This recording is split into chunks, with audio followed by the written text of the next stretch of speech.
I am somewhat displaced. You can see that unit with the burned out roof over there. Well, that was not where I was living. I was living in the one with the dumpster in the driveway, the first dumpster. The one on the other side of it also has a dumpster. So it's also being rebuilt from completely gutted of all the drywall insulation, soda blasting they do, and painting of sealing of everything. SEAL, sealing of everything to get the smoke stank out of the house. So I'm displaced, but living in this unit behind me with the neighbor. I mean, after being away for, I'll get this started here in a second.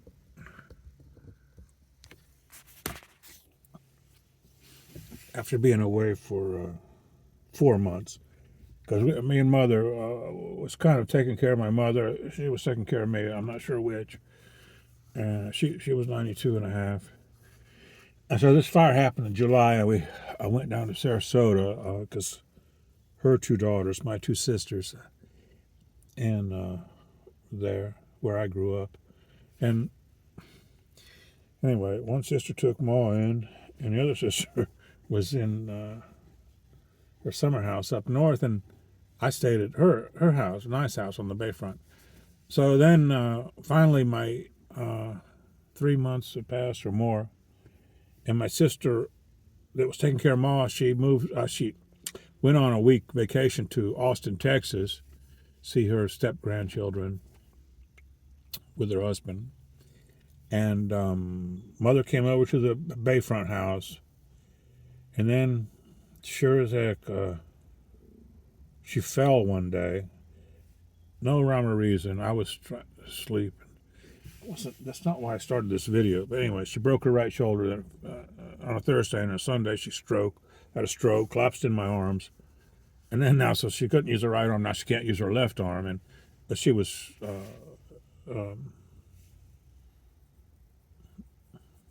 not long for the world at that point. 2 or 3 days in the hospital, and whatever the doctors say, well, she's got days to weeks, and so she passed 2.5 weeks later with six kids by her bedside. So anyway, I received this document. From the federal court. No, and I was writing the defendant in this court case, the state assistant attorney general, Veronica Burdianic, an email. I said, by the way, I'm just asking her, there were no longer initial disclosures, but as I didn't understand at the beginning of this process, because I'm not a lawyer, that you're supposed to, as soon as you file the initial complaint and you get a response, at that point forward, you're supposed to communicate with each other about everything, basically. And so I sent her an email a couple of days ago. I said, here's a amicus brief on another case that is very well written, and it applies to our case. So you might see it again as we go through this year. We did the case management report and filed it with the court, and it's these steps through this process. Going to be a year according to according to that schedule. So let me see, pick up the pace. Oh yeah, she writes me back, and she says, "Well, thank you for that additional document for initial disclosures." And by the way, the court, issued a final order on this case, and she attached it, 20-page PDF. And So I'm reading it, and I'm not terribly upset. I'm saying, well, I responded to her. Well, I said some of it is contradictory to itself, internally to the document, contradictory, and some of it is just opposite day type reasoning. And and so I didn't,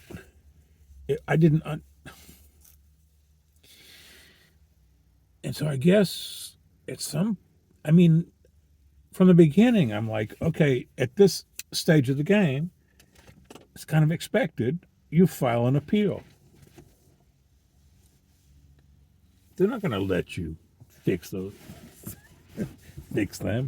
and lickety split like that because they don't think there's anything wrong with them. So then I get up this morning,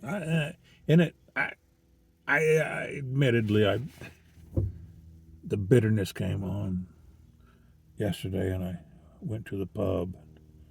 So then I'm shooting off emails right and left to the defendant, to the magistrate judge, and to the district judge who assigned the case to the magistrate judge. And short of cussing, but just venting, because the adrenaline is flowing, and hey, it's an act of God at that point. They're big girls and boys. And so this morning, I get up and I look at the document again, and it was filed on November the 15th. And when I got it yesterday, it was December the 20th, I think. Over 30 days.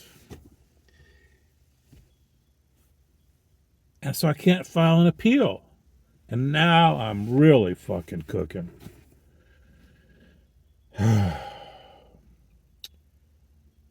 So, anyway, I called the court, and you can never tell if you're defrauded or it's just slobism, or if in the federal mailroom, or in the U.S. Postal Service. But I don't ever have much problem with the U.S. Postal Service. I think they do a bang up job. There's an additional thing about the mail. The mail hitting the box here is forwarded to Sarasota because, and then I switched it at one point. I was going to the house of the sister who was caring for mother, and mother died. I switched it to the house of the sister who was the executor of her estate. But this was all after I should have already received. If the decision was filed on November 15th, and they said, I called the court this morning and talked to the phone clerk, and said, we sent it out she looked it up, my case number, we sent it out on 11/16, the day after. And I'm like, there's no way. Don't believe him at this point. And, don't believe people. I don't know, it's a double-edged sword. I look at the document for the third time, fourth time, fifth time, and I'm thinking, well, somebody put some effort into this, but it's boilerplate. It's like copy and paste. And the result, the net effect is childishness and viciousness. But doesn't come across from reading it. It's just the net effect, and they know full well. So anyway, I did call the court, and then I said to the deputy of I think the word is deputy of that court office of the magistrate judge, and nobody there. I just left a message, and I lit into him and said, It doesn't pass the smell test. It's slobism. Everything I sent to them was by priority mail and it had a tracking number. And they're trying to tell me they put a stamp on this letter. Very important letter. And I don't believe it. It's either pure fraud or pure slobism. Okay, so if I find out different, well, I'll come and tell you. But so anyway, in the court, already 10.5 minutes. I wasn't trying to do this. She made some points that, hey, I didn't file memorandum of law in a couple of places. You're going through a learning curve. Not going to do everything right the first time. It probably takes a few times, but that's a hall pass violation. It's kind of childish, as I say. And I filed all these amendments when I was waiting for the state to respond to the original complaint, and they were 5 weeks late.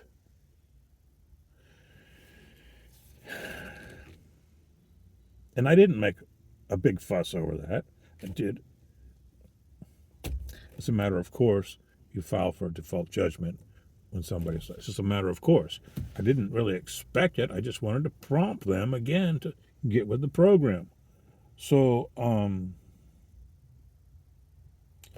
didn't know that you can file one amendment within 15 days of the service of the complaint to the defendant, and so I'm sitting there waiting, and I'm boiling, and my therapy is to write, so I sent I sent one allowed amendment and 3 additional after that, and I was just fleshing the matter out already. I didn't know that they were unallowed amendments, but anyway, so in the end, the judge denied the case for the 2 reasons, it seemed. The 11th Amendment, the U.S. Constitution.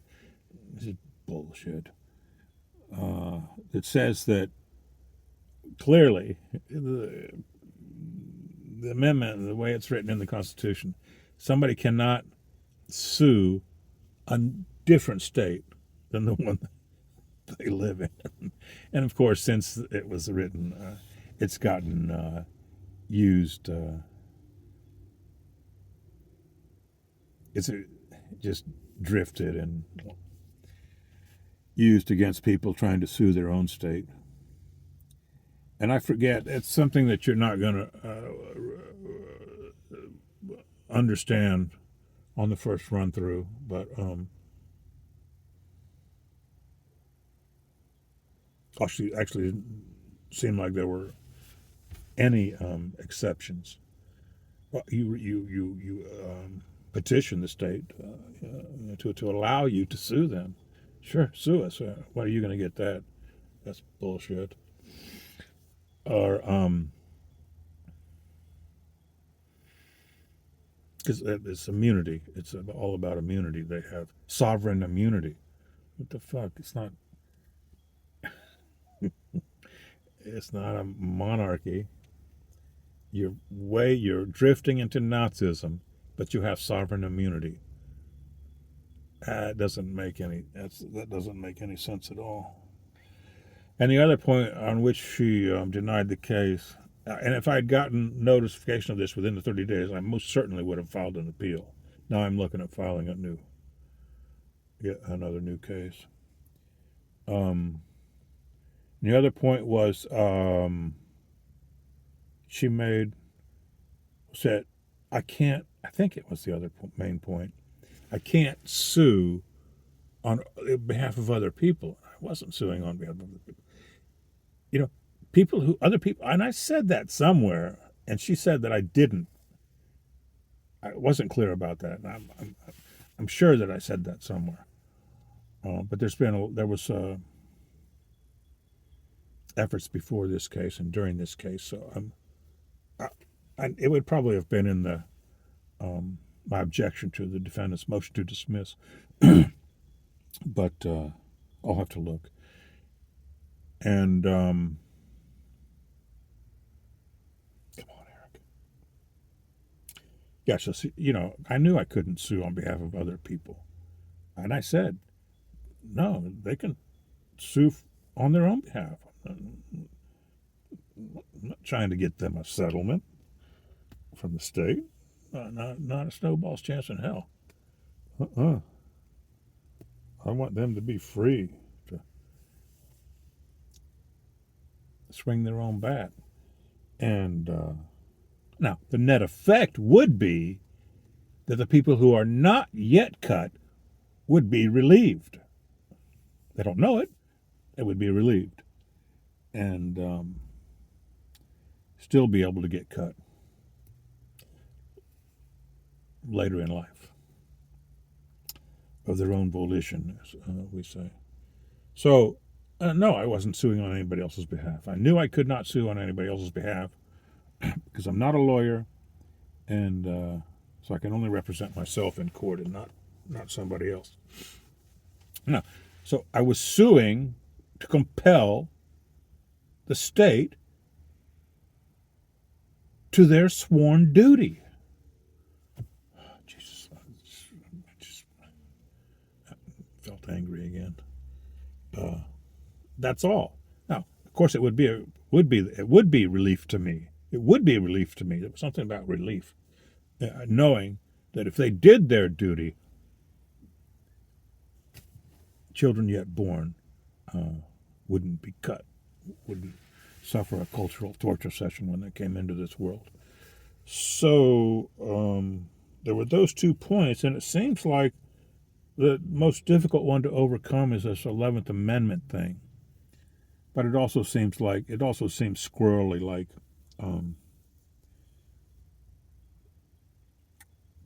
one judge says it goes this way, another judge says it goes that way. Well, she's mentioned a couple court cases where it was 5-4, so to speak, that it meant that you could also not sue your own state, even though it's just not written that way. Because of this thing that she called sovereign immunity. What the fuck is that? Who gets that deal? That's stupid. Really stupid. So that's that. That was 18 minutes. I don't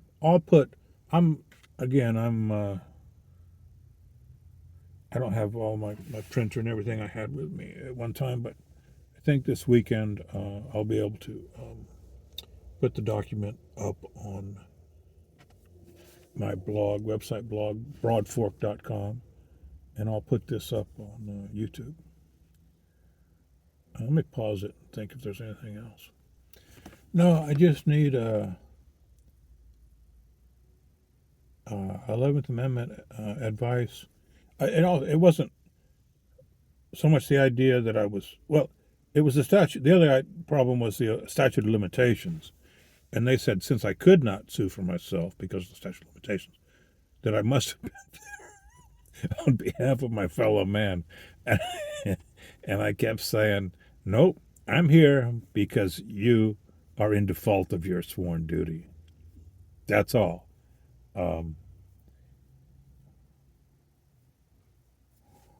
Thank you.